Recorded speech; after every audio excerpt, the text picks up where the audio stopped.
ನಮಸ್ಕಾರ ಸ್ನೇಹಿತರೆ, ನಮ್ಮ ನಂಬಿಕೆಗೆ ಸ್ವಾಗತ ಸುಸ್ವಾಗತ. ಸ್ನೇಹಿತರೆ, ಜಗತ್ತಿನ ಅತಿ ಮೇಧಾವಿ ವಿಜ್ಞಾನಿಗಳ ಪೈಕಿ ಚಿರಪರಿಚಿತವಾದ ಹೆಸರು ಅಂದರೆ ಅದು ಆಲ್ಬರ್ಟ್ ಐನ್ಸ್ಟೈನ್.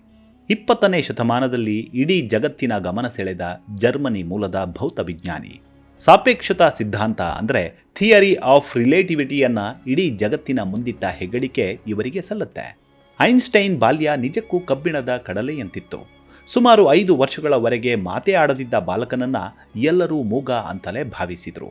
ಹಾಗೆಯೇ ಮೂದಲಿಸುತ್ತಲೂ ಇದ್ರು. ಆದರೆ ನಿಧಾನವಾಗಿ ಮಾತನಾಡಲು ಆರಂಭಿಸಿದ ಐನ್ಸ್ಟೈನ್ಗೆ 9 ವರ್ಷಗಳವರೆಗೂ ಸರಿಯಾಗಿ ಮಾತಿನ ಮೇಲೆ ಸ್ಪಷ್ಟತೆ ಇರಲಿಲ್ಲ. ಈ ಕಾರಣದಿಂದಲೇ ಐನ್ಸ್ಟೈನ್ ತನ್ನ ಬದುಕಿನುದ್ದಕ್ಕೂ ಹೆಚ್ಚಾಗಿ ಮೌನಿಯಾಗಿರುತ್ತಿದ್ರು. ಐಸಾಕ್ ನ್ಯೂಟನ್ನ ಸಿದ್ಧಾಂತವನ್ನು ಮತ್ತಷ್ಟು ಉತ್ತಮಪಡಿಸಿ ಭೌತಶಾಸ್ತ್ರೀಯ ಸಂಶೋಧನೆಯ ಜಗತ್ತಿನಲ್ಲಿ ಮಹತ್ವದ ಮೈಲುಗಲ್ಲು ಸ್ಥಾಪಿಸುವಲ್ಲಿ ಯಶಸ್ವಿಯಾದವರು ಆಲ್ಬರ್ಟ್ ಐನ್ಸ್ಟೈನ್. ಭೌತಶಾಸ್ತ್ರದ ಕಡೆ ಅವರಿಗಿದ್ದ ಒಲವು, ಬುದ್ಧಿಮತ್ತೆ ಹಾಗೂ ಕಾರ್ಯತತ್ಪರತೆ ಒಂದು ಹೊಸ ಲೋಕವನ್ನೇ ತೆರೆದಿಟ್ಟಿತ್ತು. ತೊದಲು ನುಡಿಯುತ್ತಿದ್ದ ಬಾಲಕ ಶ್ರೇಷ್ಠ ಪ್ರಾಧ್ಯಾಪಕನಾದದ್ದು, ಅಪೂರ್ವ ಸಂಶೋಧಕನಾದದ್ದು ಇಂದಿಗೆ ಇತಿಹಾಸ. ಬಾಲ್ಯದಲ್ಲಿ ಅಸಹಜ ಮಗು ಎಂದು ಪರಿಗಣಿಸಲಾಗಿತ್ತಾದರೂ ಅವರ ಮರಣದ ನಂತರ 200 ವಿಜ್ಞಾನಿಗಳು ಅವರ ಮೆದುಳಿನ ಬಗ್ಗೆ ಸಂಶೋಧನೆ ನಡೆಸಿದ್ರು ಅನ್ನೋದು ನಿಜಕ್ಕೂ ಅಚ್ಚರಿಯ ಸಂಗತಿ.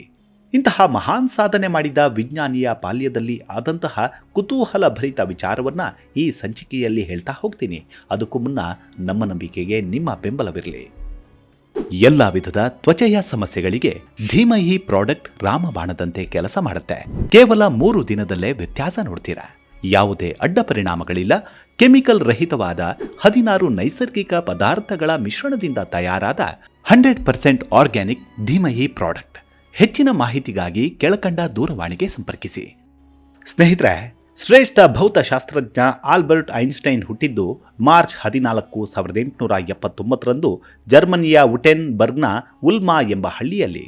ನಹಿ ಜ್ಞಾನೇನ ಸದೃಶಂ ಅಂತಾರೆ. ಅಂದರೆ ಜ್ಞಾನಕ್ಕಿಂತ ಮಿಗಿಲಾದ ವಸ್ತು ಬೇರೊಂದಿಲ್ಲ ಎಂಬಂತೆ ಮಾತೇ ಆಡದ ಬಾಲಕನ ಅಂತರಾಳದಲ್ಲಿ ಅದಾಗಲೇ ಜ್ಞಾನದ ಹಸಿವು ಎಲ್ಲೆ ಮೀರಿತ್ತು.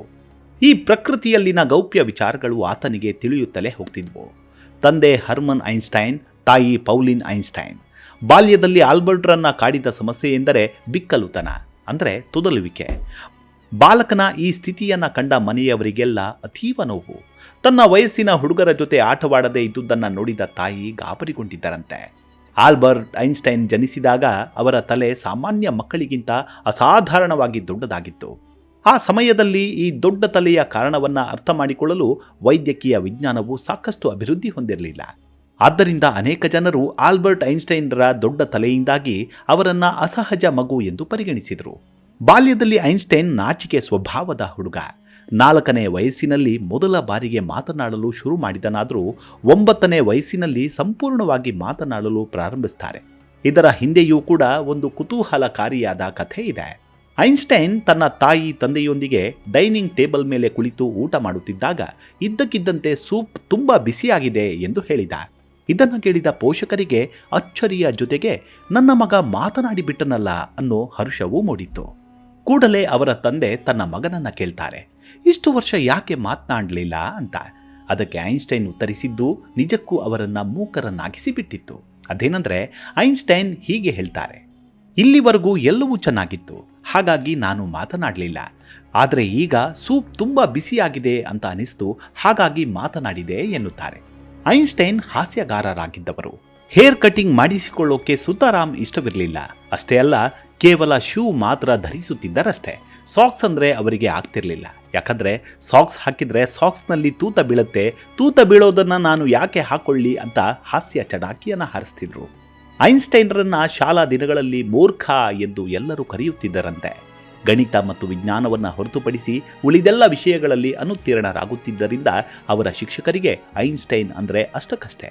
ತರಗತಿಯಲ್ಲಿ ಇನ್ನಿಲ್ಲದಂತೆ ಹೆದರಿಸಿ ಬೆದರಿಸ್ತಿದ್ರು. ಈಗಲಾದರೂ ಬಾಲಕ ಬದಲಾಗಲಿ, ಎಲ್ಲರಂತಾಗಲಿ ಅನ್ನೋ ಕಾಳಜಿ ಅವರಿಗಿತ್ತು. ಆದರೆ ಐನ್ಸ್ಟೈನ್ ಬದಲಾಗಲೇ ಇಲ್ಲ. ಬಾಲ್ಯದಲ್ಲಿ ಐನ್ಸ್ಟೈನ್ ಗಣಿತದಲ್ಲಿ ದುರ್ಬಲನಾಗಿದ್ದರಿಂದ ಈ ಹುಡುಗನಿಗೆ ನಾವು ಪಾಠ ಮಾಡಲ್ಲ ಅನ್ನೋ ತೀರ್ಮಾನಕ್ಕೆ ಬಂದಿದ್ರು ಶಿಕ್ಷಕರು.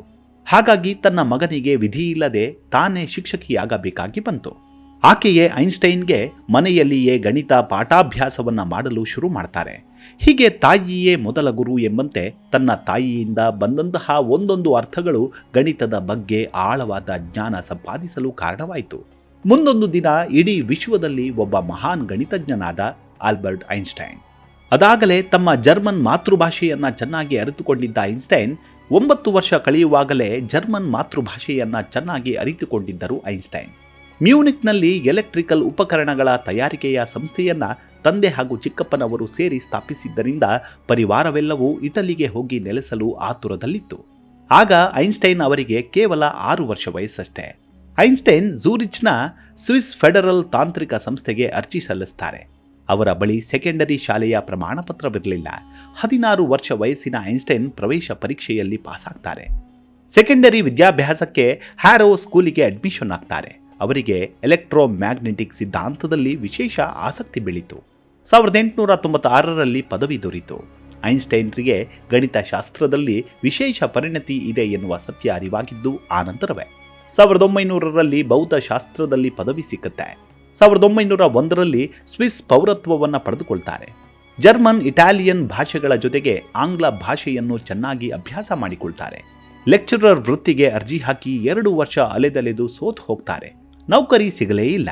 ಕೊನೆಗೆ ಬರ್ನ್ ನಗರದ ಪೇಟೆಂಟ್ ಆಫೀಸ್ನಲ್ಲಿ ಕೆಲಸ ದೊರಕುತ್ತೆ. ಐನ್ಸ್ಟೈನ್ಗೆ ಭೌತಶಾಸ್ತ್ರದಲ್ಲಿ ಅಗಾಧವಾದ ಪರಿಶ್ರಮವಿತ್ತು. ಅವರ ಶ್ರಮತೆಯು ಆ ನಿಟ್ಟಿನಲ್ಲೇ ಸಾಗಿತ್ತು. ಅನಾಲೆಂಡರ್ ಫಿಸಿಕ್ ಎಂಬ ಜರ್ಮನಿಯ ಪ್ರತಿಷ್ಠಿತ ಭೌತಶಾಸ್ತ್ರದ ಪತ್ರಿಕೆ ತಮ್ಮ ಪ್ರಬಂಧವನ್ನು ಪ್ರಕಟಿಸಲು ಕಳಿಸಿಕೊಟ್ರು. ಇವರ ಪ್ರಗತಿಪರ ಸಂಶೋಧನಾ ತತ್ವಗಳು ಭೌತಶಾಸ್ತ್ರದ ವಲಯದಲ್ಲಿ ಎಲ್ಲರ ಗಮನವನ್ನು ಸೆಳೆದವು. ಎಲ್ಲ ವಿಧದ ತ್ವಚೆಯ ಸಮಸ್ಯೆಗಳಿಗೆ ಧೀಮಹಿ ಪ್ರಾಡಕ್ಟ್ ರಾಮಬಾಣದಂತೆ ಕೆಲಸ ಮಾಡುತ್ತೆ. ಕೇವಲ 3 ದಿನದಲ್ಲೇ ವ್ಯತ್ಯಾಸ ನೋಡ್ತೀರಾ.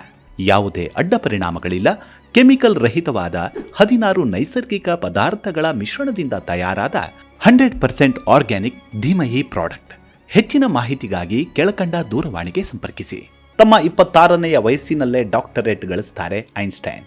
1911ರಲ್ಲಿ ಜುರಿಚ್ ನಗರದ ವಿಶ್ವವಿದ್ಯಾಲಯದಲ್ಲಿ ಸಹ ಪ್ರಾಧ್ಯಾಪಕ ವೃತ್ತಿ ಸಿಕ್ಕುತ್ತೆ. ಮಿಲೆವಾ ಮ್ಯಾರಿಕ್ ಎಂಬ ಜರ್ಮನ್ ಹುಡುಗಿಯ ಜೊತೆ 1903ರಲ್ಲಿ ಮದುವೆಯಾಗ್ತಾರೆ. ಹ್ಯಾನ್ಸ್ ಮತ್ತು ಎಡ್ವರ್ಡ್ ಎಂಬ 2 ಮಕ್ಕಳು ಜನಿಸ್ತಾರೆ. ವಿವಾಹದ ಮೊದಲೇ ಒಬ್ಬಳು ಮಗಳು ಜನಿಸಿರ್ತಾಳೆ. ಆ ಮದುವೆ ವಿವಾಹ ವಿಚ್ಛೇದನದಲ್ಲಿ ಕೊನೆಗೊಳ್ಳುತ್ತೆ.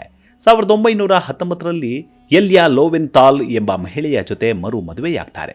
ಐನ್ಸ್ಟೈನ್ರ ಬದುಕಿನಲ್ಲಿ ನೆರಳಿನಂತೆ ಕಾದಂತಹ ಎಲಿಯಾ ಕಾಯಿಲೆಯಿಂದ ಬಳಲಿ 1936ರಲ್ಲಿ ಅಸುನೀಗ್ತಾರೆ. ಅಲ್ಲದೆ ತಮ್ಮ ಪತ್ನಿ ಹಾಗೂ ಮಕ್ಕಳಿಗೆ ಇನ್ನಿಲ್ಲದ ಚಿತ್ರಹಿಂಸೆ ನೀಡುತ್ತಿದ್ದರಂತೆ ಐನ್ಸ್ಟೈನ್. ಅದರ ಕುರಿತಾದ ವಿಚಾರವನ್ನು ಮುಂದಿನ ಸಂಚಿಕೆಯಲ್ಲಿ ವಿವರಿಸ್ತೀನಿ. ಹೀಗೆ ಐನ್ಸ್ಟೈನ್ ನಿಧನರಾದಾಗ ರೋಗಶಾಸ್ತ್ರಜ್ಞ doctor Thomas Stoltz Harvey Einstein ಕುಟುಂಬಸ್ಥರ ಒಪ್ಪಿಗೆ ಇಲ್ಲದೆ ಅವರ ತಲೆಬುರುಡೆಯನ್ನ ಹೊಡೆದು ಮೆದುಳನ್ನ ಹೊರತೆಗೆದುಕೊಳ್ತಾರೆ. ಆದರೆ ಆಸ್ಪತ್ರೆಯ ಆಡಳಿತ ಮಂಡಳಿ ಮೆದುಳನ್ನ ಹಿಂತಿರುಗಿಸುವಂತೆ ಎಷ್ಟೇ ಮನವಿ ಮಾಡಿಕೊಂಡ್ರೂ ಅದನ್ನ ಕೊಡಲೇ ಇಲ್ಲ. ಸುಮಾರು 20 ವರ್ಷಗಳ ಕಾಲ ತನ್ನ ಬಳಿಯಲ್ಲಿಯೇ ಇಟ್ಟುಕೊಂಡಿದ್ರು ಹಾರ್ವೆ. ಬಳಿಕ ಐನ್ಸ್ಟೈನ್ ಅವರ ಮಗ ಹ್ಯಾನ್ಸ್ ಆಲ್ಬರ್ಟ್ ಅವರ ಅನುಮತಿಯನ್ನು ಪಡೆದು ಐನ್ಸ್ಟೈನ್ನ ಮೆದುಳನ್ನ ಅಧ್ಯಯನ ಮಾಡಲು ಪ್ರಾರಂಭಿಸ್ತಾರೆ. ಒಂದು ಕಾಲದಲ್ಲಿ ಅಸಹಜ ಮಗು ಎಂದು ಪರಿಗಣಿಸಲಾಗಿದ್ದ ದೊಡ್ಡ ತಲೆಯ ಮಗುವಿನ ಮರಣದ ನಂತರ ಅದೇ ಮೆದುಳನ್ನ ಡಾಕ್ಟರ್ ಥಾಮಸ್ 200 ತುಂಡುಗಳಾಗಿ ಬೇರ್ಪಡಿಸಿ ವಿಜ್ಞಾನಿಗಳಿಗೆ ಕಳುಹಿಸಿಕೊಡ್ತಾರೆ.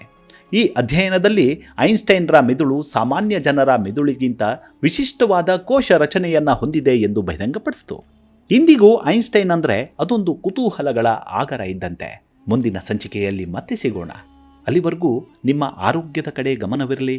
Take care. ನಮಸ್ಕಾರ.